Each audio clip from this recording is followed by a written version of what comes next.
Let's take a look at Syracuse football 2026 recruiting.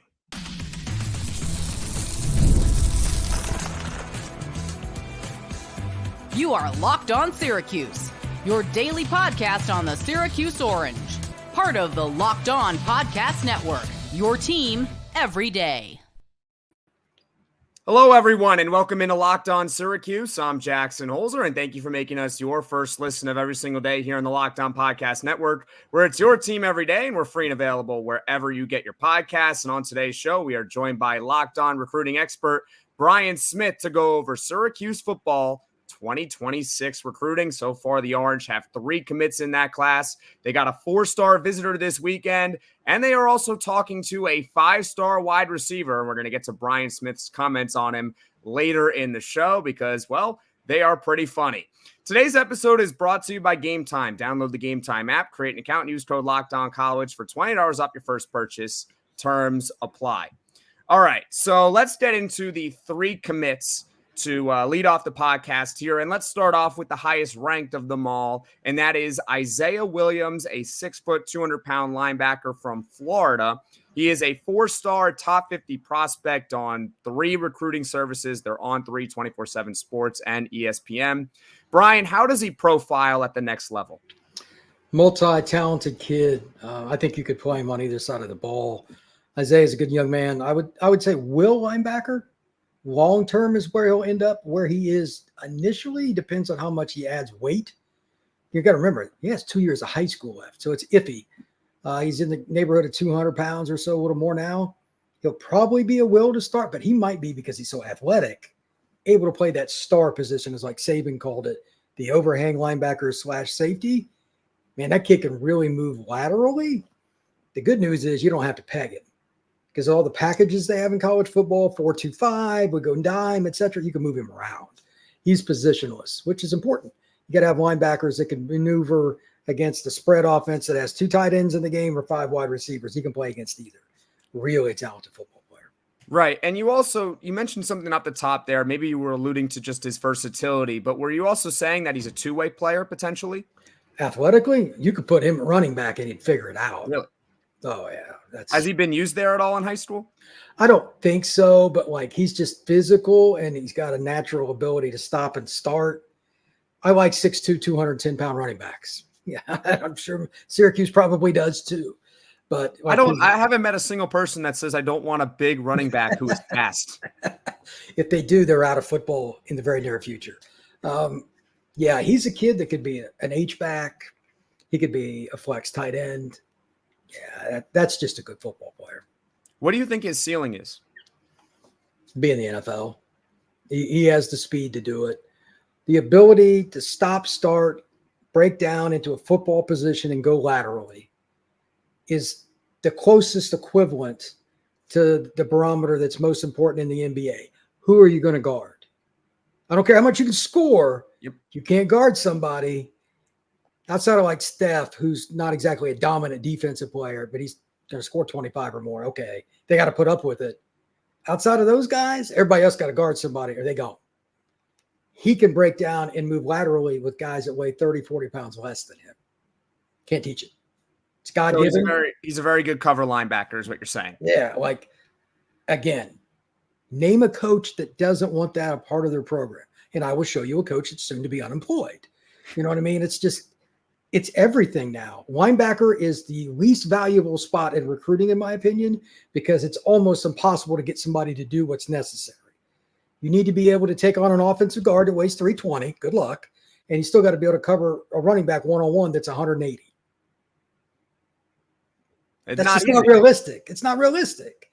You know, like he can at least run around the 320 guy. He's not going to run through him, but he can figure it out.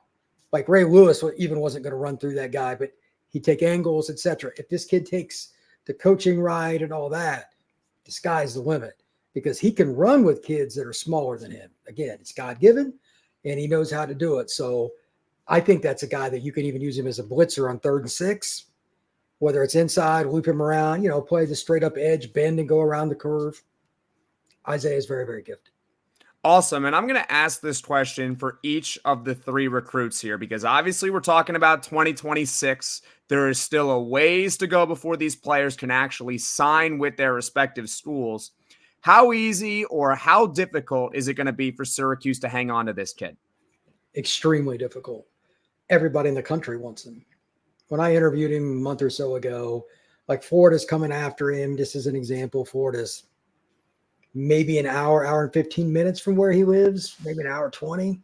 That's going to be hard. But, I mean, he's going to have Michigan, Notre Dame, Texas. Everybody's going to offer this kid. Once they see his feel like this is a no-brainer.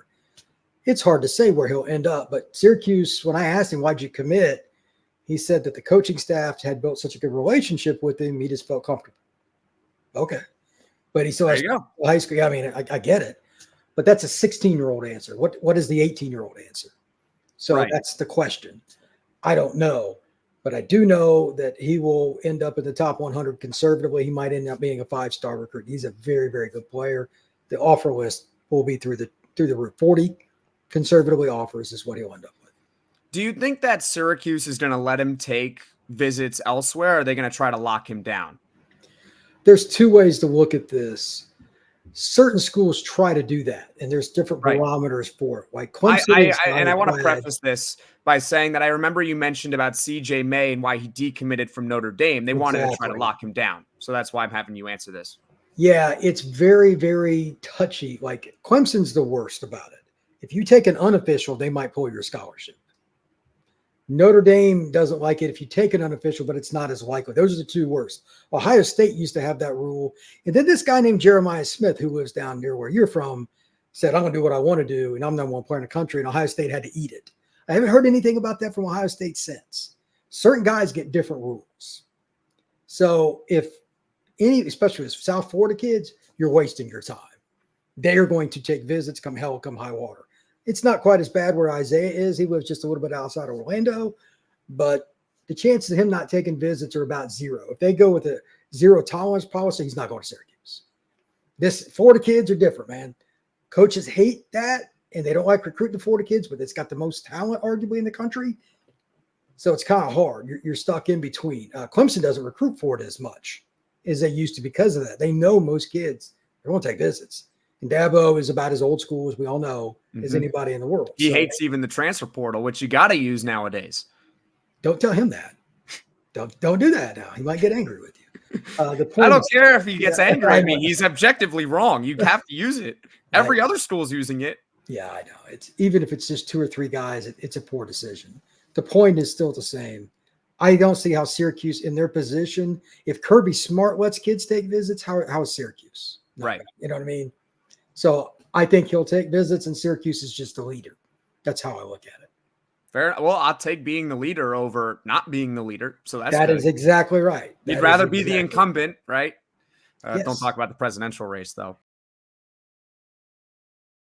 It's one thing to watch baseball on TV. That at times can get pretty boring, but going to a game in person is an awesome experience, and I'm looking forward to watching the Mets for the rest of this summer. The way I'll watch them is by using Gametime. Gametime is an authorized ticket marketplace in Major League Baseball, which makes getting tickets faster and easier. Prices on the Gametime app actually go down the closer it gets to the first pitch. With killer last-minute deals, all-in prices, views from your seat, and their lowest price guarantee, Gametime takes the guesswork out of buying MLB tickets. All you have to do is go to Gametime and search the team you want to see of your choosing. It can be MLB or any league for that matter, and ticket options will appear right away.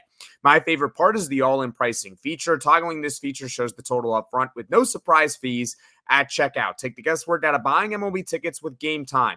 Download the Gametime app, create an account, and use code LOCKEDONCollege for $20 off your first purchase. Terms apply. Again, create an account, redeem code LOCKEDONCollege, LOCKEDONCOLLEGE for $20 off. Download Gametime today. Last minute tickets, lowest price guaranteed. Are you watching Fox Sports or ESPN on your TV all day? Have to turn down the volume with all that shouting? Make the switch to Locked On Sports today. A free 24/7 sports streaming channel program for you every day to bring you the biggest stories without all the streaming. Locked On Sports Today brings you can't-miss analysis, opinions, and news. Streaming 24/7 on YouTube or the free Amazon Fire TV channels app. Part of the Locked On Podcast Network. Your team every day. Anyways, Demetres Samuel. Let's move on to the next recruit here. We're not talking politics on this podcast. So Demetres Samuel, 6'2", 180-pound athlete. He is also from Florida. I'm going to ask you that question later on in the podcast about all these Florida kids. He's a consensus 4-star prospect. I know that he is an athlete. So is he more of a defensive back or a wide receiver? As a general rule, kids from where he's at, it's going to be defense historically, but the receiver thing has went nuts. I've seen him play, but I don't think it's definitive one way or the other. He's ranked as a safety, but like athletically, he can play either. That'll take care of itself over the next couple of years. The funny part is he has the ability to change directions like you need as DB. It's harder to find that. But if you don't score in today's college football world, you're done. Think about the Ohio State-Georgia game a couple of years ago in the playoff. Georgia and Ohio State, think about how much talent they have on defense. That game was in the 40s. It almost doesn't matter. That's what I mean. It's like if you have good quarterbacks, you have to sack them because even with NFL-level DBs, receivers going to get open. So I'm curious to see if anybody goes against the grain, and I don't know what Demetres wants, and says, hey, why don't you come play receiver for us? Does that matter? There are a few kids that will go against the grain of what most schools want, and they end up playing the other side of the ball, whatever it may be, and that's the school they'll go to. DB usually is what kids are recruited at because it's harder to find them, but the more valuable spot now is receiver because you find a big play guy, changes the game. Every school is going to recruit him differently is my guess. Right. I imagine from a Syracuse perspective, this is just my opinion here. I think it would be as a defensive back because, well, Fran Brown's a defensive coach. He was defensive backs coach at Georgia. So it makes a little bit of sense. It makes sense there, especially if you think that there's a leaning more towards defense already. But if he could play receiver, that's great too. Maybe you can use him both ways in college. We've seen that before. How does not having a set position impact him at the next level per se? Like, is he a great prospect only because he can play two ways or because he's really good in both? Do you know what I'm saying here? There's a lot of theories on this. Some people want kids just to train at one thing. He's at a high school program that's going to need him to be the guy that he doesn't come off the field more than 2 or 3 plays a game. So from that perspective, I'd imagine that he doesn't care because his mindset is I got to play everything anyway. But you could make the argument for his development. It's better if he just played receiver or deep, whatever it is, corner, safety, whatever. I don't think a kid like him, he's real competitive, cares. I don't think it'll matter much. Once he gets to college and he focuses on something, it'll take care of itself.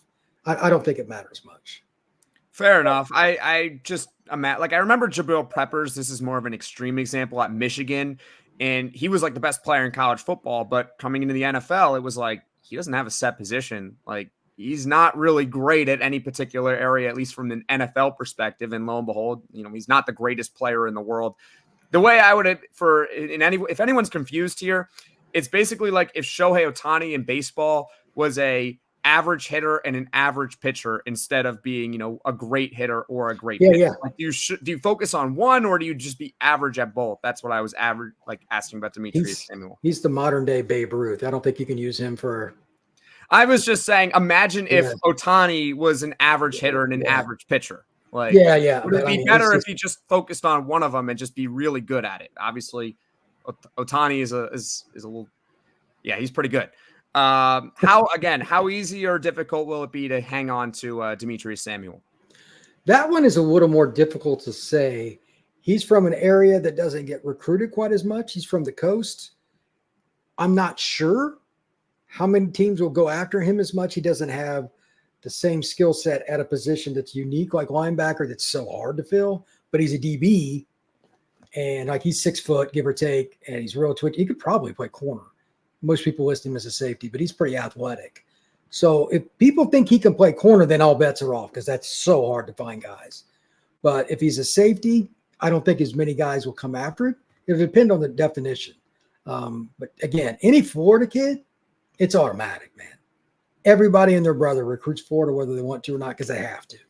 He'll end up taking visits. Cool. Let's move on to D'Antae Sheffey here. He is 5'11", 180 pounds. He's a running back from Pennsylvania. So finally, not a Florida kid that we're talking about here. He's a 24/7 Sports composite 4-star player.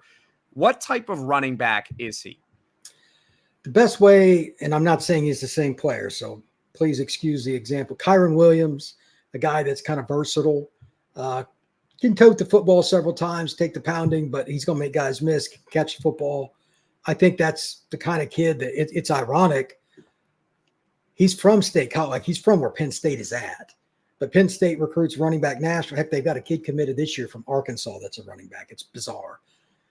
They've stuck one in there, and there's a couple other really good running backs in the state of Pennsylvania, so I don't think Penn State's going to go after the kid.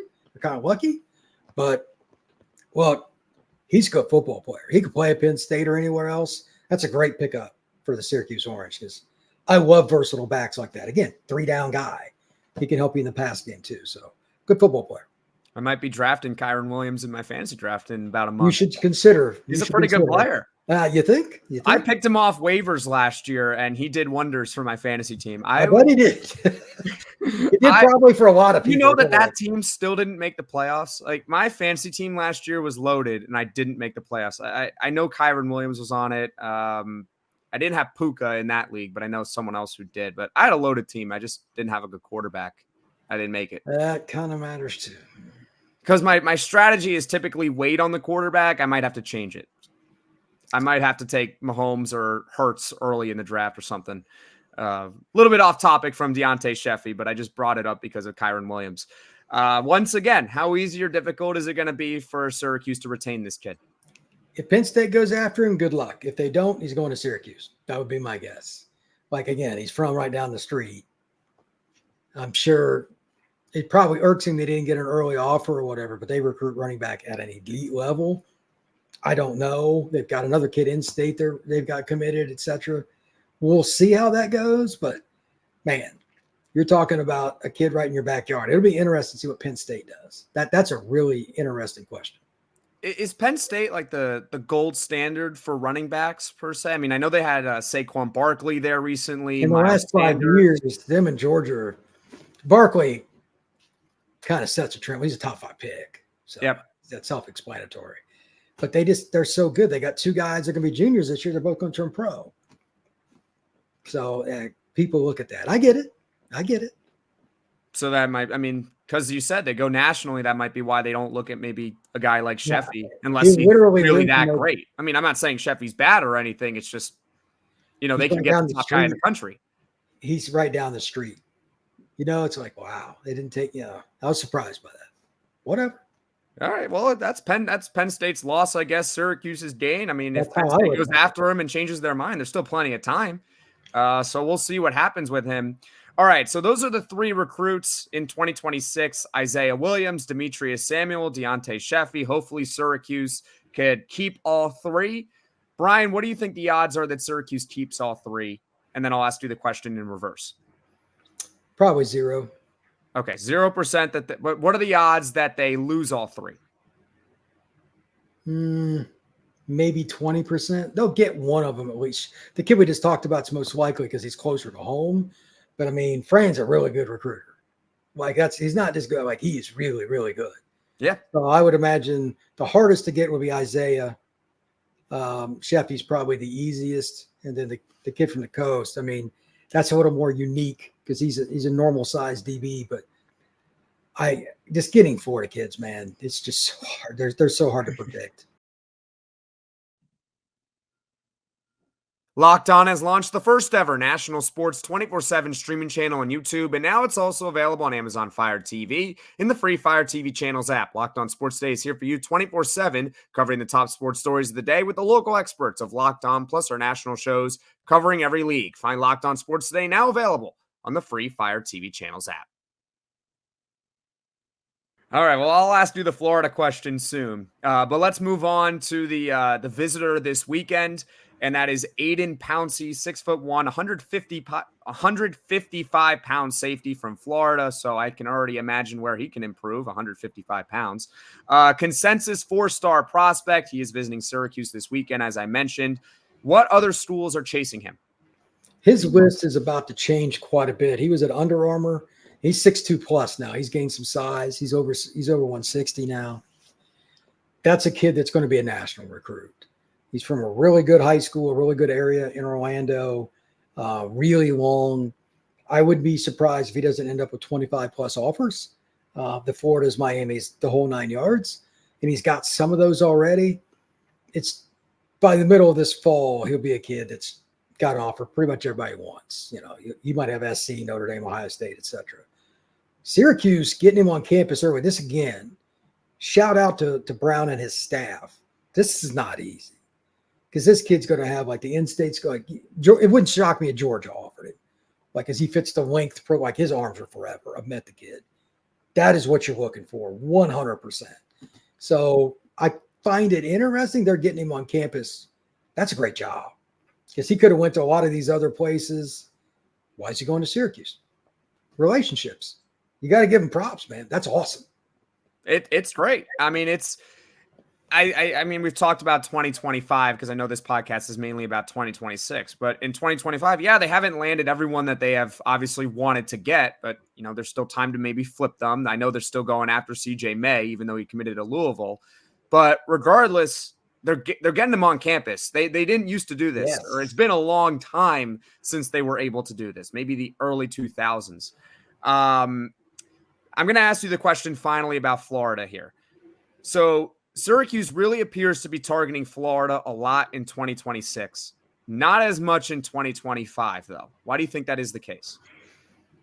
Relationships from the staff. The guy, like Fran recruited Florida for the Bulldogs. I see him on the recruiting trail place. Nice guy. But where did your staff already have relationships with players? It's not who you want, it's who you can get. And the long relationships win more often than not. So they were smart. When you bring in your staff from different places, recruit the guys you know. We'll try to get on some other guys, but we're not stupid here. Though we'll be delving into Georgia, Florida, Alabama, probably a little more, is my guess. 26 class, 27, 28. But you got more time to build the relationships. That is so important, especially, to be honest, Syracuse hasn't exactly lit the world on fire lately. It's not easy to sell a school up in northern New York. So you got to build the relationships over time. I think the 26 class will be the normal standard, and they'll get a couple of Florida kids every year. The percentage will be low, but the quality will be high. And that's just how they have to do it. It's a very smart plan overall. And for those that are listening or watching who may not know, Florida is the number one state, I believe, in the country when it comes to football talent. Brian, is that fair to say? Florida, Texas kind of go back and forth on who has more NFL players, which I mean, if you're in that conversation, no more needs to be said. So yeah, Syracuse they play in the state of Florida against Florida State and Miami anyway. Yep. And those road trips are out scouting. It's automatic. You're going to go and check it out. So that is why it is important to be able to recruit Florida, because obviously those are where the best players are at. So that's why I was asking the question, and Syracuse is doing a nice job in 2026 with that. Now it's time to get to Calvin Russell, the 5-star wide receiver that is apparently in the mix. I'll introduce it very quickly. Calvin Russell is 6'5". He's 190 pounds. He is a receiver from Florida, so another Florida man. The number 5 overall ranked player in the country. Let me repeat that. The number 5 overall ranked player in the country. That is on 24/7 Sports. This guy across the board is basically top 20 anywhere you go. So you're looking at, if he were to commit to Syracuse, he would be the highest ranked Syracuse recruit since 24/7 Sports began tracking it in 1999. He would be the highest ranked one. He would surpass Cecil Howard, who was number 13 in the country in the class of 2000. So this kid, Calvin Russell, really good, really special here. Now, a lot of recruiting analysts have said that Syracuse is doing a great job. Syracuse is in the mix. Brian, what are you hearing regarding Calvin Russell's recruitment? That's a kid that everybody wants. Just to put it in perspective, like, very rarely does Notre Dame recruit South Florida much. It's one of their first offers. What's that tell you? And like his high school film is just dumb because he's playing in the Miami Public League. It's about as good as it gets. and he makes kids look stupid. There's been a few plays where everything went wrong. Like he was at quarterback, he's moved around. He just makes 4 guys miss and outruns everybody else, even though he's the tallest guy in the field too. So, yeah, he's a freakazoid. I actually messaged with him this morning. He's up to 195. He's starting to fill his frame out. He's going to be a 6'5", 220-pound kid that goes to the NFL, barring injury. And he's just now starting to play receiver. Like he's played quarterback because they need to, it's high school. So he hasn't even focused on receiver yet. But when he does, he makes people look dumb. Athletic gifts you can't teach. Hold on. So first of all, I want to also put this out there that Syracuse did get an unofficial visit with Calvin Russell at some point. I forgot exactly when it was, but that's awesome. He's the number 5 ranked player in the country, and he was playing, and this is as a receiver, but he was playing mostly quarterback. He had to because their quarterback situation was goofy, and they just moved him around. And that happens a lot in high school. And well, yeah, this kid's a freak. Yeah. And he's not bad at quarterback, but he's not going to be playing for the Jets anytime soon either. So his future is kept for the Jets. Well, I mean, I just want to pick on your. Did you not hear that? When Aaron Rodgers goes down again, that they're going to have an open tryout. No. I might be trying out for them. Well, the Jets need a lot of things. That's a whole other story. It can't be. Hey, well, you know what? USA Today picked them to win the Super Bowl. Yeah, well, if that's USA Today, that's not me. I can assure you that. I said I had a better chance of landing on Mars. I'm a Jets fan. And I'm a Jets fan. I want them to win. I want to be wrong about the Jets. But I got a better chance of getting on a spaceship to Mars and meeting an alien than they have of actually winning the Super Bowl next year. They're not going to win the Super Bowl. Something will go wrong. Yeah, it's the Jets. He's just a kid that everybody looks at his upside. And he was at a Miami camp recently, and there was some video. And he just makes catches that are all about the length, the profile, the height, the ability to jump. And he's just kind of going through the motions. He doesn't even have technique yet. His upside is as high as any player in the class. So that's why, all my buddies that have seen him live, I haven't seen Calvin live yet. They're all like, dude, he's off the charts. These are the guys that do the rankings at 24/7 Rivals, all that. They all think that he's amazing. I'm good with that. So I know Ivins and Garcia and all those guys. I trust their opinion, and it's just like a broken record on how physically gifted he is. And again, he's just starting to play receiver. Look out. All right. So Brian, I'm going to let the listeners in on a little bit of the behind the scenes bet that we made here. Brian, What is the bet if Calvin Russell actually does sign with Syracuse? Because what do you think the odds are they get him? 1 in 1,000. I will take Jackson out to dinner. We'll do a podcast at dinner talking about really whatever he wants, but we'll talk about Calvin Russell because he's not going to go to Syracuse. A kid from Miami Northwestern with the money that Miami's NIL has and all these other Georgia and stuff, somebody's going to buy that kid. Prove me wrong. Well, you know what? You know what the Syracuse fans that are going to listen to this say? You said 1 in 1,000, so you're saying there's a chance. He could go against the grain. I mean, that'd be cool as hell if he did. I mean, it would honestly be cool. I just don't see it. Fair enough. Well, I'm looking forward to that steak dinner because I messaged Calvin Russell just now. He's committing to Syracuse, and he is signing with them tomorrow because he's definitely allowed to do that in 2026. Obviously, I'm joking. I have not messaged Calvin Russell, but I do hope that he does commit to Syracuse so I can get that steak dinner. And by the way, no loss on me because the odds are very unlikely anyway. So I'm in a no-lose situation. Either Syracuse gets him, I get a steak dinner, and I get to watch Calvin Russell for 3-4 years, or they don't get him, and it's so status what? Quo. Status quo? They didn't land the number 5 player in the country. What am I going to do? Pout over this? Exactly. It's not basketball here.